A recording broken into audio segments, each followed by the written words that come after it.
शायद सिकंदर इतिहास का पहला राजा था जिसने पूरी दुनिया को जीतने का सपना देखा। अपने इस सपने को पूरा करने के लिए वह ग्रीस से मिस्र, सीरिया, बैक्ट्रिया, ईरान, अफगानिस्तान और वर्तमान पाकिस्तान को जीतता हुआ व्यास नदी तक आ पहुंचा। दोस्तों, अगर अभी तक आपने हमारे चैनल को सब्सक्राइब नहीं किए हैं तो कर लीजिए। आइए जानते हैं सिकंदर की सच्चाई। इतिहास में भले ही यह पढ़ाया जाता है कि सिकंदर की सेना लगातार युद्ध करके थक चुकी थी और आगे और युद्ध नहीं लड़ना चाहती थी। इस बात में थोड़ी बहुत सच्चाई हो सकती है, परंतु असली वजह तो यह थी कि व्यास नदी के आगे हिंदू गणराज्यों और जनपदों ने उसकी एक ना चलने दी और उसे वापस जाने पर मजबूर कर दिया। सिकंदर के विजय अभियान को दौरान उसके इतिहासकार उसके साथ रहते थे, जो उसकी सफलताओं को बढ़ा चढ़ाकर लिख देते थे, अत्याचारों को छुपा देते और हारों को जीत में बदलकर लिख देते थे। दोस्तों, अगर अभी तक आपने हमारे चैनल को सब्सक्राइब नहीं किए हैं तो कर लीजिए। आइए जानते हैं। आज हम आपको इस तथाकथित विश्व विजेता के जीवन और युद्धों के बारे में 10 सच्चाइयां बताएंगे जो आपकी नज़र में इसके महान होने के भ्रम को तोड़ देगी। एक, अपने भाइयों को मारकर बना था राजा। सिकंदर का जन्म 356 ईस्वी पूर्व में ग्रीक के मकदूनिया, मैसेडोनिया में हुआ था। उसका पिता फिलिप मकदूनिया का राजा था जिसने कई शादियां की थी। 336 ईस्वी पूर्व में सिकंदर जब 19 या 20 साल का था तो उसके पिता फिलिप की हत्या कर दी गई। ऐसी भी कहा जाता है कि सिकंदर की मां ओलंपिया ने ही जहर देकर अपने पति की हत्या करवाई थी। अपने पिता की मृत्यु के पश्चात सिकंदर ने राजगद्दी पाने के लिए अपने सौतेले और चचेरे भाइयों का कत्ल कर दिया और मकदूनिया का राजा बन गया। 2, अरस्तु ने दिखाया था दुनिया जीतने का सपना। सिकंदर का गुरु अरस्तु था जो एक बहुत ही प्रसिद्ध और महान दार्शनिक था। अरस्तु के महत्व का अंदाजा इसी बात से लगाया जा सकता है कि आज पूरी दुनिया में जहां जहां भी दर्शन शास्त्र, गणित, विज्ञान और मनोविज्ञान पढ़ाया जाता है, उसमें कहीं ना कहीं अरस्तु के विचारों या वैज्ञानिक अनुभवों का उल्लेख जरूर होता है, भले ही एक लाइन में हो या फिर आधा लाइन। सिकंदर जैसे प्रतिभाशाली व्यक्ति को निखारने का काम अरस्तु ने ही किया। कई इतिहासकार मानते हैं कि वह अरस्तु ही था जिसने सिकंदर के मन में पूरी दुनिया जीतने का सपना जगाया। इस बात का अंदाजा इसी बात से लगाया जा सकता है कि सिकंदर के विजय अभियान के दौरान अरस्तु का भतीजा कलास्थनीज भी एक सेनापति के रूप में उसके साथ गया था। 3, ऐसे की थी विजय अभियानों की शुरुआत। सिकंदर ने सबसे पहले मकदूनिया के आसपास के राज्यों को जीतना शुरू किया।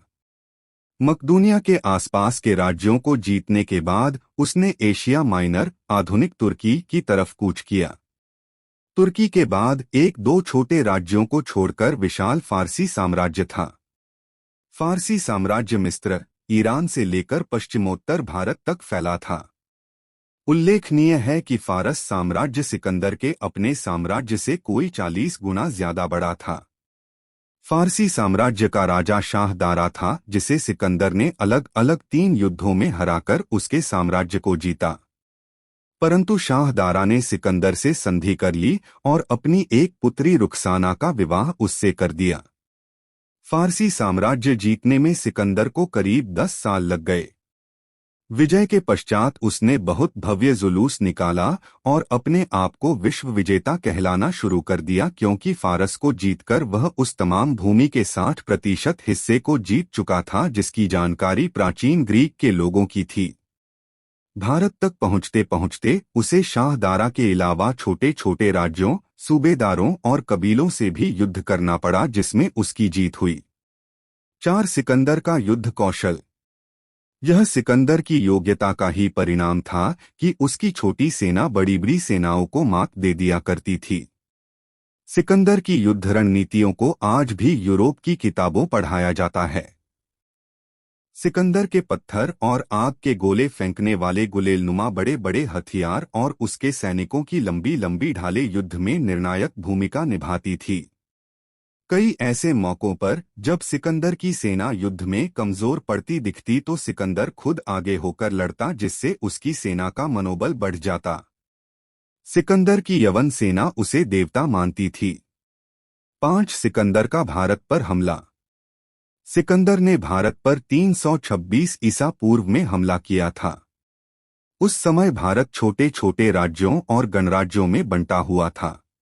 राज्यों में राजा शासन करते थे और गणराज्यों के मुखी गणपति होते थे, जो प्रजा की इच्छा अनुसार ही फैसले लेते थे। भारत में सिकंदर का सामना सबसे पहले तक्षशिला के राजकुमार अंभी से हुआ था। अंभी ने शीघ्र ही आत्मसमर्पण कर दिया और सिकंदर को सहायता दी। सिकंदर अंभी द्वारा भेंट की गई दौलत को देखकर दंग रह गया। वह सोच में पड़ गया कि अगर भारत के एक छोटे से राज्य के पास इतनी धन संपदा है तो पूरे भारत में कितनी होगी। भारत की धन संपदा देखकर उसे भारत जीतने की इच्छा और बढ़ गई। इधर तक्षशिला विश्वविद्यालय के एक आचार्य चाणक्य से भारत पर किसी विदेशी का हमला देखा न गया। चाणक्य ने भारतीय संस्कृति को बचाने के लिए सभी राजाओं से सिकंदर के विरुद्ध लड़ने का आग्रह किया, परंतु सभी राजा अपनी आपसी दुश्मनी की वजह से एक साथ न आए। चाणक्य ने सबसे शक्तिशाली राज्य मगध के राजा धनानंद से भी गुहार लगाई, परंतु उसने चाणक्य का अपमान कर महल से निकाल दिया। इसके बाद चाणक्य ने गणराज्यों से एक होने की अपील की, जिसमें वह काफी सफल रहे। इन गणराज्यों ने वापसी के समय सिकंदर को बहुत नुकसान पहुंचाया। 6 सिकंदर और पोरस का युद्ध। सिकंदर का सबसे महत्वपूर्ण युद्ध झेलम नदी के तट पर राजा पुरु या पोरस से हुआ। इस युद्ध को पितस्ता का युद्ध या हाइडेस्पेस का युद्ध कहा जाता है। महाराजा पुरु सिंध पंजाब सहित एक बहुत बड़े भूभाग के स्वामी थे और अपनी वीरता के लिए प्रसिद्ध थे। सिकंदर की सेना को झेलम नदी पार करके पोरस से युद्ध करना था, परंतु वर्षा के मौसम के कारण नदी में बाढ़ आई हुई थी और नदी को पार करना मुश्किल था। पर रात में किसी तरह यवन सेना नदी के पार पहुंच गई। नदी के उस पार राजा पुरु भी 30,000 पैदल सैनिकों, 4000 घोड़सवारों, 300 रथों और 200 हाथियों के साथ सिकंदर के स्वागत के लिए तैयार खड़े थे। सिकंदर ने महाराज पोरस के पास एक संदेश भिजवाया, जिसमें पोरस को अधीनता स्वीकार करने को कहा, पर पोरस ने ऐसा नहीं किया। इसके बाद दोनों सेनाओं में भयंकर युद्ध शुरू हुआ। राजा पुरु, जिसे स्वयं यवन 7 फुट से ऊपर का बताते हैं, अपनी शक्तिशाली सेना के साथ यवन सेना पर टूट पड़े। पोरस के हाथियों ने यूनानियों का जिस भयंकर रूप से संहार किया, उससे सिकंदर और यवन घबरा गए। युद्ध के पहले ही दिन सिकंदर की सेना को जमकर टक्कर मिली। इस युद्ध के बाद सिकंदर की सेना का मनोबल टूट गया। सिकंदर ने भी अनुभव किया कि वो पोरस को हरा नहीं सकेगा और लड़ाई जारी रख के अपना ही नुकसान कर लेगा।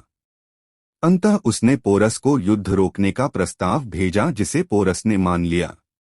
दोनों पक्षों में संधि हुई, जिसके अनुसार पोरस सिकंदर को आगे आने वाले युद्ध अभियानों में सहायता करेगा और बदले में जीते हुए राज्यों पर पोरस शासन करेगा।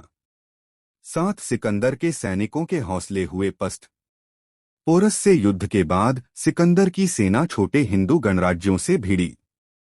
इसमें कठ गणराज्य के साथ हुई लड़ाई काफी बड़ी थी। कठ जाति के लोग, जिन्हें कथेओई या कथा जाति भी कहा गया है, अपने साहस के लिए सर्वप्रसिद्ध थी। कठों ने एक बार तो यवनों के छक्के छुड़ा दिए थे, लेकिन कम संख्या के कारण उन्होंने हार का मुंह देखना पड़ा। कठों से युद्ध लड़कर यवन सेना व्यास नदी तक पहुंच ही पाई थी कि उसने आने बढ़ने से मना कर दिया। उन्होंने सुन रखा था कि व्यास नदी के पार नंदवंशी राजा के पास 20,000 घुड़सवार सैनिक, 2 लाख पैदल सैनिक, 2004 घोड़े वाले रथ और लगभग 6,000 हाथी थे। इतनी विशाल सेना के बारे में सुनकर वह घबरा गए। पंजाब में उन्हें जिस विरोध का सामना करना पड़ा, उससे उन्हें ज्ञात हो गया होगा कि भविष्य में उन्हें किस प्रकार के युद्ध लड़ने होंगे। पंजाब के छोटे छोटे गणतंत्रीय राज्यों की सेनाएं भी इतने उत्साह से लड़ी कि सिकंदर की सेना को एहसास हो गया था कि नंदों से टक्कर होने पर उनका क्या हाल होगा। सिकंदर सारे भारत पर ही विजय पाना चाहता था, लेकिन उसे अपने सैनिकों की मर्जी के कारण व्यास नदी से ही वापस लौट जाना पड़ा। वापस जाते हुए उसे मालव और क्षुद्रक आदि कई वीर हिंदू गणराज्यों से संगठित विरोध का सामना करना पड़ा, क्योंकि सिकंदर की योजना जाते जाते इनके क्षेत्रों को जीतने की थी। माना जाता है कि इन सभी गणराज्यों को एक साथ लाने में आचार्य चाणक्य का बहुत बड़ा योगदान था। इन सभी गणराज्यों ने सिकंदर को काफी क्षति पहुंचाई और उसकी सेना के हौसले पस्त कर दिए। 8 सिकंदर एक क्रूर और अत्याचारी व्यक्ति। हमारी इतिहास की किताबों में सिकंदर को एक महान योद्धा बताया जाता है, और यह भी कि उसने पोरस को युद्ध हरा दिया था और उसकी वीरता से प्रसन्न होकर उसका राज्य वापस कर दिया था। पर इतिहासकारों के अनुसार सिकंदर ने कभी भी उदारता नहीं दिखाई। वह एक अत्यंत अत्याचारी और शराबी व्यक्ति था। उसने अपने अनेक सहयोगियों को उनकी छोटी सी भूल के लिए तड़पा तड़पा कर मार डाला था। एक बार किसी छोटी सी बात के उसने अपने सबसे करीबी मित्र क्लीटोस को मार डाला। अपने पिता के मित्र परमीनियन को भी मरवा दिया। उसने अपने गुरु अरस्तु के भतीजे कलास्थनीस को मारने में भी संकोच नहीं किया। प्रसिद्ध इतिहासकार एरियर लिखते हैं, जब बैक्ट्रिया के राजा बसूस को बंदी बनाकर लाया गया, तब सिकंदर ने उनको कोड़े लगवाए और नाक कान कटवाकर बाद में हत्या करवा दी। क्या ऐसा क्रूर सिकंदर महान पोरस के प्रति उदार हो सकता था? अगर सिकंदर पोरस से जीता होता तो क्या वह उन्हें उनका साम्राज्य वापस करता? सच बात तो यह है कि सिकंदर और पोरस के बीच हुए युद्ध को उसके चापलूस लेखकों ने उसकी जीत में बदलकर एक कहानी गढ़ दी और सिकंदर को महान करार दे दिया। 9 सिकंदर का धर्म क्या था? सिकंदर एक ग्रीक था। उसके समकालीन ग्रीक लोग कई तरह की मान्यताओं के साथ साथ कई तरह के देवताओं को भी मानते थे। इन मान्यताओं को आप सिकंदर का धर्म कह सकते हैं। हालांकि प्राचीन ग्रीक धर्म बहुत व्यवस्थित या केंद्रीकृत नहीं था, लेकिन सिकंदर की आस्था किसी मान्यता या देवता में होने की बजाय लोगों के सामने स्वयं देवता बनने की थी। जब उसने मिस्र को जीत लिया था तो उसने मिस्र वासियों के पवित्र तीर्थस्थल ऑरेकल ऑफ शिवा के दर्शन किए। इसके बाद उसने घोषणा कर दी कि वो ज़ूस एम्मन का पुत्र है। ज़ूस एम्मन को ग्रीक के सबसे प्रमुख देवता ज़ूस और मिस्र वासियों के प्रमुख देवता अमन रा की वंशावली में से माना जाता था। सिकंदर के शासनकाल में ऐसे कई सिक्के मिले हैं जिनमें उसके कान के ऊपर मिस्र देवताओं की तरह सिंह दिखाया गया है। सिकंदर ने अपने सैनिकों और सेनापतियों के सामने भी स्वयं के देवता की तरह पेश किया। कुछ उसकी पीठ पीछे उसका मजाक भी उड़ाते थे, पर उसके जिंदा रहते हुए उसके सामने आवाज उठाने की हिम्मत किसी ने भी नहीं की। सिकंदर की मृत्यु के बाद ज्यादातर ग्रीकों ने उसकी उपासना करनी बंद कर दी। अब सिकंदर को महज उसके कुछ बसाए शहरों में ही पूजा जाता था, जैसे कि मिस्र का सिकंदरिया, अलेक्जेंड्रिया शहर। कुछ लोगों का मानना है कि कुरान में वर्णित धूलकरनायन नाम का व्यक्ति सिकंदर ही है, पर यह एक विवादित विषय है। कुछ लोगों का यह भी प्रश्न है कि क्या सिकंदर मुसलमान था। यह सही नहीं है। सिकंदर का जीवनकाल 3री सदी ईसा पूर्व का है, जबकि इस्लाम की स्थापना 7वीं शताब्दी के आरंभ में हुई थी। इसलिए यह कहना सही नहीं है कि सिकंदर एक मुसलमान था। 10 सिकंदर की मृत्यु। अपने विश्व विजय के सपने के टूटने के बाद सिकंदर अत्यधिक शराब पीने लगा और उदास रहने लगा। सिकंदर भारत में लगभग 19 महीने रहा। जब वह बेबीलोन, ईरान पहुंचा तो 323 ईस्वी पूर्व में 33 साल की उम्र में उसकी मौत हो गई। उसकी मौत का कारण मलेरिया बताया जाता है। सिकंदर की सच्चाई जानने के बाद पता चलता है कि वह कोई विश्व विजेता नहीं था और न ही महान। सिकंदर से भी कई गुना ज्यादा क्षेत्र चंगेज खां और अन्य राजा जीत चुके थे। उसने पृथ्वी के मात्र 5% हिस्से को जीता था।